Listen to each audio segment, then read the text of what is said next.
All right, today come on in, have a seat, stay a while. Okay, all right. Today I'm going to present deploying deep learning models for general radio signal classification onto a RAN. Quick introduction to the company. We're an early stage software startup, 11 FTE right now, based in Toronto, Ontario, founded in 2019. Still very much kind of finding our way, but we're a technology company that specializes in AI development for SDRs, focusing on streamlining the workflow so that people that are building the next generation of wireless and sensing systems can integrate deep learning into those radios. So said another way, we work on tools and we work on design products. Our general goal is to help people build intelligent radios. So I'll open by saying that telecom is in the process of reinventing itself. This slide is a little bit less relevant here in the US, but in Canada, telcos usually had what we would call a gym membership business model, where they sell a subscription fee and then they disincentivize you from actually using the product. And that no longer works because they've sold all the connections that they can to all the people that they can. Our demands are just hungry for more telecom. So telecom has recognized that they need to use their networks for new things. So there's this concept of new telecom that requires networks that are used for more nuanced mission critical applications, where they split the way they look at network usage and changes they can make to it with above the network functions. Oh boy, my fonts are all messed up. Where it's new uses of the network, things that it was not traditionally used for, things like VR, cloud gaming, IoT backhaul, having vehicles talk to each other, to below the network, adding new capabilities to the network. The intention here is to increase the utility and the value of the network. And all this is happening while Open RAN is gaining traction, gaining popularity, gaining attention. Open RAN provides a platform for adding capability and control to the network. So baked into the Open RAN standard, you have XApps, you have RApps. We've heard about all that today, all deployed to various parts of a RIC. About a year and a half ago, our friends at Northeastern University introduced this concept of the DApp, or an app that is doing inference of IQ samples as close as possible to the radio. So they introduced this concept, but they didn't really come up with a roadmap of how to do it generally. So we're here to talk today about both the idea of deploying additional software really close to the radio or really close to the IQ samples in the ADCs. And we're here to talk about using deep learning as one of those applications. So why would you want to do a DApp? Why would you want to do inference or any signal processing that close to the ADC? Well, you can do it quickly. You can do it in under 10 milliseconds. You can do it under a millisecond. And what that gives you is control. The idea is that you want to do some response in less than one frame, or even less than a subframe. That would be interesting. And so here are some examples of things that you can do. Things like assigning beams faster than, and maybe on the ground that doesn't make that much sense, but in space it does. Responding to channel conditions, maximizing throughput, reducing the impact of collisions. These are all things that performing some response in less than 10 milliseconds or less than 1 millisecond buys you. And then inference off of IQ samples. So specifically inference and specifically IQ, like doing just Y IQ samples, enables you to do JCAS, so joint communications and sensing, which in itself, using the base station to sense in addition to provide a communications product, is a very interesting thing. Use your base station to do spectrum survey or take an inventory of the different things on that spectrum. Use your base station to do passive or active radar, or do distributed RF fingerprinting. Again, apologies for the slides. I did originally send them a PDF, but it is what it is. So, Qoherent's objective. We're building a platform to deploy deep learning models and inference software directly onto a RAN for both RAN operation and JCAS. The idea is that we deploy an inference engine or an inference solution as close to the radio as we possibly can. And we have a demo over here of that, but I'm going to talk a little bit about the story of how to put that together. And the story of how to put together an SRS base station if you haven't done it before. And all of that is to be backed by our product, which is called RIA and RIA Hub. The idea is that the engineer who is building their next generation radio, they might have some signal processing function that is better served with deep learning, and they have their radio target that they're building it on. They would then use our tools to make data sets, train models, test them thoroughly, and then ultimately package them into an application that would be deployed into their radio. So everything that I'll be presenting is backed by our RIA platform. I'm not going to talk too much about RIA, though, today. It's mostly about the RAN. So what are some things that you could do with ML inference? So you could do inference directly off of time series. You could do inference off of spectrograms. Time series is interesting because you could figure out, channel conditions, detect events, understand the configuration of a base station or a configuration of a transmitter. Spectrograms are interesting because you can annotate things in both time and frequency, and so you can identify configuration. You can elements. You could identify elements of the anatomy of the signals that you're detecting. You can annotate events. So these two, there are a few other representations that we're interested in at Qoherent, but largely time series and spectrogram is what we care about. And the way we make models, we have kind of run-of-the-mill. A lot of people do things in the same way. We generally make a data set for each stage in the process. We make a data set for doing algorithm search, hyperparameter optimization, architecture search. And then we have our training data set, which is generally a superset of the hyperparameter optimization data set.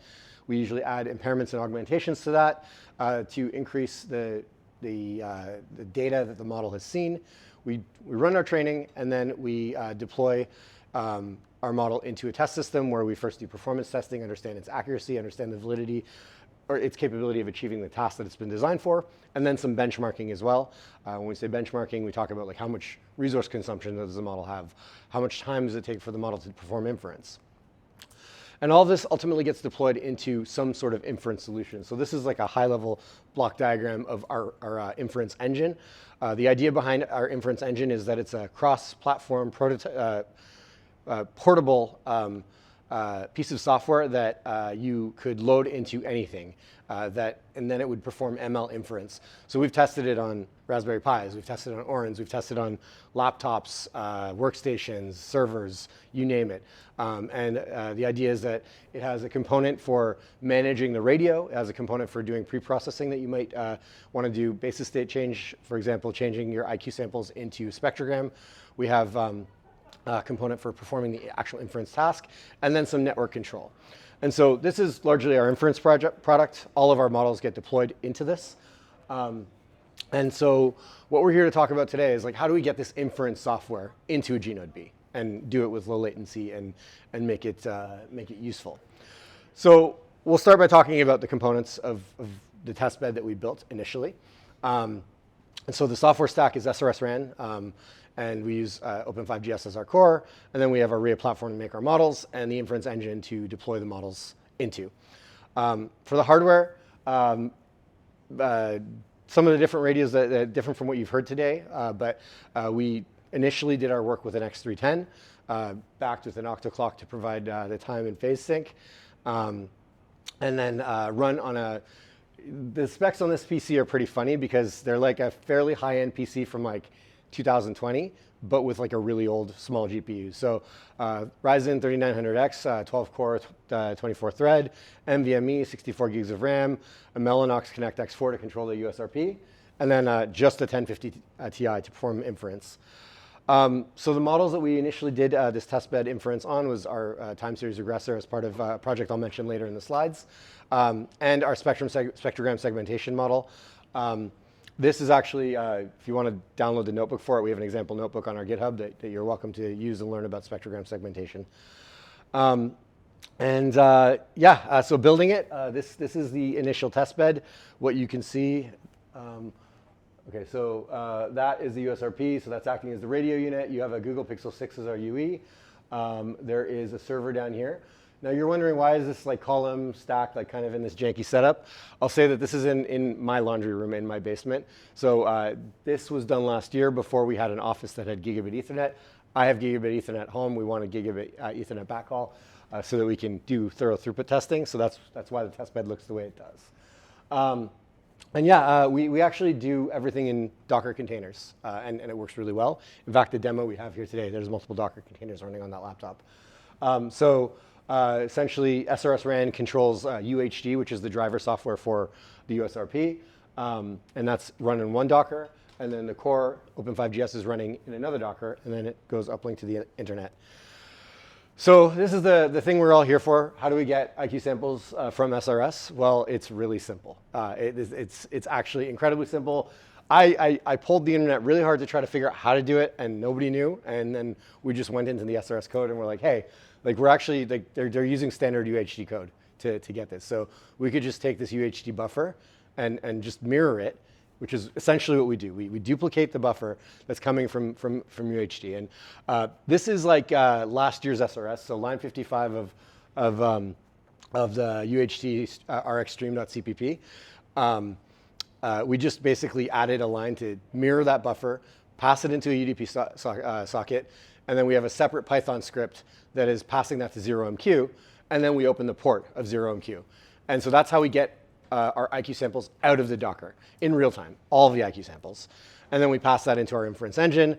We have a similar subscriber, 0MQ subscriber that we have in place of our SDR control software. And then that passes it into our inference engine. And that works really well. Code for this, also available on GitHub. It is an older version of SRS. We haven't updated it. We're due to do that. But yeah, you're welcome to try it out. In fact, I encourage you to try it out. Code for the this part, you got to have a conversation with me. All right, so adding inference. All it is that we added yet another Docker container to our server. And so what you're seeing here is you have the IQ samples being passed through the mechanism that I showed you. And then we've assigned the GPU plus a quarter of the threads and a quarter of the RAM. And that's enough to do all the inference we want at really good latencies. And then we pass the predictions back on, and then we get them to the internet. All right, so this is fun. What can we do from here? Let's just add more capability now that we've done this. We're not testing any models yet, just inference, raw inference with a dummy model, or the sample models that I described at the beginning. Well, first we just did our hello world, and yes, this is our hello world image. Like the minute I got it, I immediately rickrolled my team, and then I took a screenshot of it. So what you're seeing is we have one person who's across the city here. We have one person who is in another province. And then this is my desktop, and this is the UE. In fact, it's the UE that I have on the desk there. You have inference happening over here, and this is the Gnode B trace. So the demo that Brendan gave, we saw it there. And so some stats on what was going on. So this was a 20 megahertz wide N78 signal on 3774, TDD, single input, single output, one commercial off-the-shelf UE. It was stable. We ran it for about 8 hours after this test. We had under 0.5% packet loss with our inference engine running the whole time. And then the first iteration of our inference engine, we were inferring about 11 megasamples per second. So 55% of all data that was coming in was getting inferred from. And so, I mean, that's an interesting subject on its own of like how to achieve inference. So that's just or how to achieve real-time inference. So that's the initial Hello World test. We then kind of like stepped it up a little bit. We went to 2x2 MIMO. We brought it up to 40 megahertz wide, you know, we had good results for that. So the graph, the kind of like the spaghetti that you're seeing here on the right, like this is just basically us doing an 8-day test with inference on, and there's kind of a few events that we kind of observed, like you know, the number of cores being used eventually went down, but the Gnode B was fine, and we had log files for the entire 8 days, and it was stable. So then after that, adding more channels. So we already talked about 2x2 MIMO, but then why not add a second radio, a second SDR? So this is a Blade RF. It isn't even a USRP. And so that's feeding in IQ samples directly because it's a computer. It has many USB ports. It has many Ethernet ports. You could just add capability to it. And so cycling in the samples we were passing into the inference engine Docker from another radio. And why would you want to do this? Well, what if you had a Gnode B that's kind of like in a remote location and you just wanted to do more spectrum than the Gnode B was capable of monitoring? Well, you could just add more radios and more channels from that, and then just scale in that way, but you still maintain only one Gnode B. Adding more infers. So this is a bit wacky. I probably could design this slide a bit better, but also the errors with the font sizes and everything. So we had another server in the room, so which had a GPU on it. So this was capturing this over kind of the local network. This was the main infer that you saw previously. And then we also had this on my local Wi-Fi network. So I set up another computer and yet did another infer here. I think the most infers we've done simultaneously from one IQ stream, I think, is 5 now. But you can scale this as however you want, as long as you have the compute to sustain it locally. And then off-host and cloud infers. So off-host meaning like the infers that I showed you, they're just separate machines, like passing the IQ stream over 0MQ to those other machines. In this case here, we did it over Google Cloud. And I think it was a CPU-only instance, actually, which is, yeah, I think that's just one of the details of that particular test. And we were just passing 5 megasamples a second through 0MQ. So pretty fun stuff. We were having some fun with it. Let's talk about today's demo. I don't know if the screen is still on. I know the UE isn't attached, but what you have going on here, and we could talk about it in the break if you'd like to see it actually working up close. We have the inference engine. Okay, so it's a 4-core, 8-thread machine. It only has 8 gigs of RAM. It's like 6 years old. Like, it is basically a potato. And it's running the srsRAN Docker. It's running the Grafana metrics. It's running the 5G core, all under the hood. But then it's also running the inference engine, doing time series inference. And in this particular setup, the best I've achieved is 1 megasample a second of real-time inference. So about 5% of the data. Not bad for an old laptop. But yeah, I mean, we've operated this thing 20 megahertz with 2x2 MIMO, and it's stable. And so yeah, I mean, happy to walk people through the demo. So let's talk a little bit about research that we're doing going forward with this testbed. So we now have a testbed to perform ML research with and just general research. So first, Open RAN compliance you'll notice if you come up, you'll see this giant box called the SC2430. Our partner in Canada called Signalcraft made this product to be a kind of a sister product to the NI X410 to help turn that into a compliant RU. So NI is working on turning that into an RU eventually. But you can also just use it as a general purpose signal conditioning module. And what's special about it is that it turns your SDR into a compliant, it steps toward a compliant radio. So it matches the 3GPP specs. It matches the 5G NR specs. Has all the filtering and amplification and equalization necessary to fit that profile. It's designed to enable transmission and receiving in interference scenarios. It's rugged, and in this current form factor, it goes up to, I think, like 510 milliwatts. So we've heard reports of people using it for control of COTS-UEs from even 300 meters away with line of sight, but it could probably go further. And it's possible to connect it to this thing that you see on the right here with additional amplifier modules. You'll notice that it's like very kind of rugged military type look. That's who they developed it for. In this scenario, they have achieved well over a kilometer in a congested and contested environment with with a 5G stack, with open source 5G, with the USRP and everything. So we're doing a whole bunch of throughput testing with this system and compliance research while keeping our inference added to it. And so part of that is the idea of throughput testing. We're working towards throughput testing with an active infer. Before we get to doing throughput testing with an infer, we have tests that we've done without an infer. So this table is still getting populated. What you see on the top, so there was like an OAI meeting that happened, I think in the Boston area about October of last year, where these top numbers were presented. So this is OAI with a USRP and the throughputs that they've achieved. So we've been slowly working our way through the radios that we have at Qoherent and the configs that we have to reproduce those numbers, but with SRS.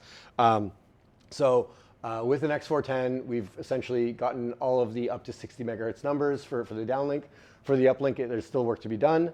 And yeah, I mean, we've been doing it with other radios as well. So we have some work that we've done with our X310. We're going to be doing it with the B series as well. And then once we have this table populated with non-infer info, we're going to add an infer to it and then just understand how that impacts base station operations. Talk a little bit about our models and some of the R&D that we're doing. So talk about our NTN R&D. So we do, yeah, the slides there have been modified heavily, but impairment scenario recognition. We have an ESA-funded project for recognizing different impairments that might happen to your signal. We have a 5G, we have a 5G application that we're going to be putting that into in the future. We have our beamforming and beam selection algorithms that's funded by the Canadian Space Agency, and then some dynamic channel assignment in shared spectrum research that we're going to be doing as well.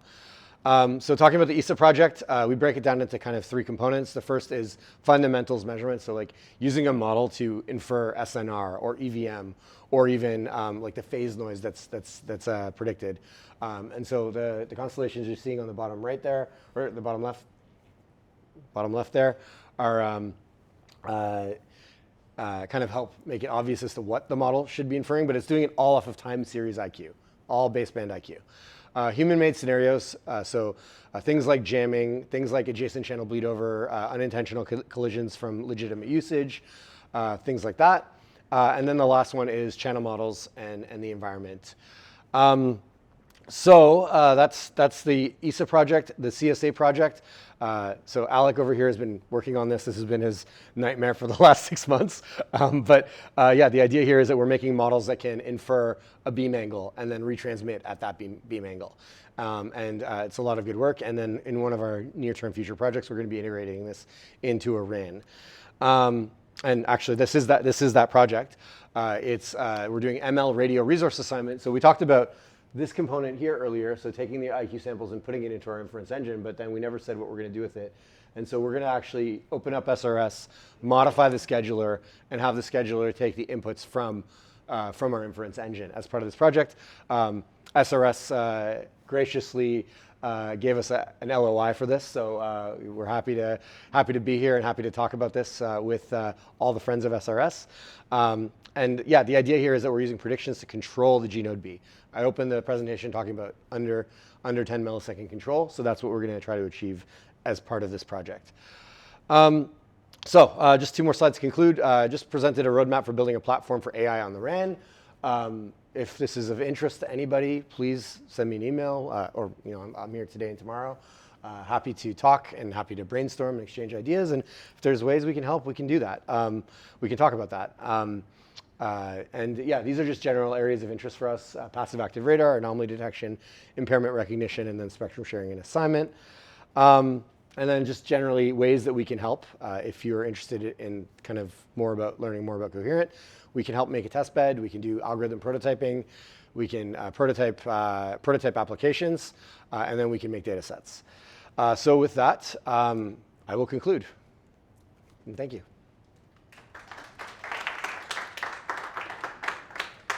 Does anybody have any questions for Ash? Yeah. So like TDD and radar, right? Is that always a thing? You guys ever like start looking at that? Help me understand what the question a little more. In the space between the downlink and the uplink, Right. like transition period, there's been a couple papers out there like trying to use the 5G as the radar since you have the raw IQ. Yeah.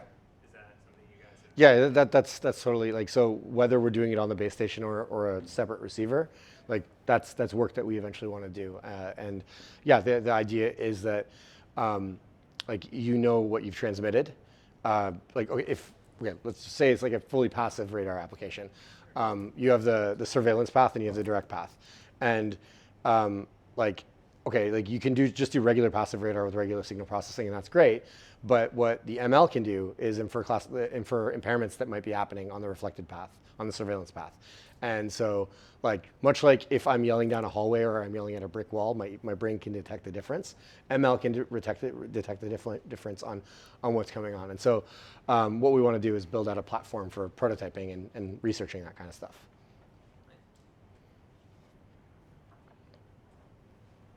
So you are streaming raw IQ data from srsRAN to your RIE interface. Yeah. Are you downsampling, or are you able to stream real-time entire IQ data?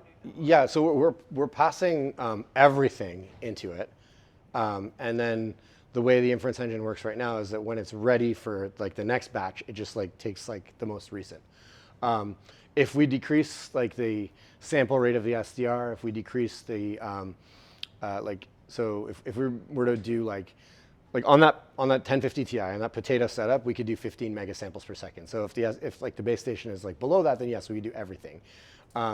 But in the current implementation, on that setup, and the current implementation doesn't go up much higher than that.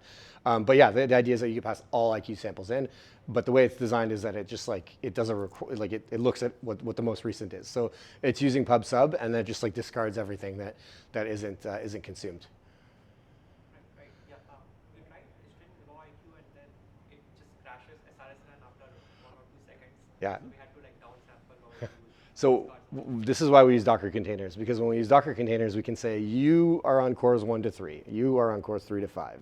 And that kind of helps greatly with the problem. Even on this, like, so the inference engine isn't running on a Docker container, it's just kind of loose on the system, but srsRAN is limited to 4 cores, and then the Open5GS core is limited to 2 cores. And then, yeah, I mean, everything else is just reserved for the system to use, and it works. It's not great, but it works. It's a proof of concept. Okay. You got one more? I Yeah. mean, yeah, we can do one more. Yeah. I know like the raw IQ is a thing. Have you guys thought about doing the eCPRI IQ for the split 7.2?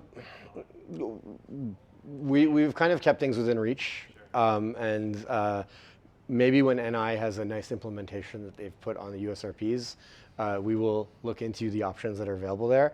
But for now, it's just IQ and spectrograms, or like in the case of the beamforming, it's actually 4 IQ. And we've also done like phase difference, and there's a few kind of like representations we've looked at, but we haven't like looked at srsRAN at all yet.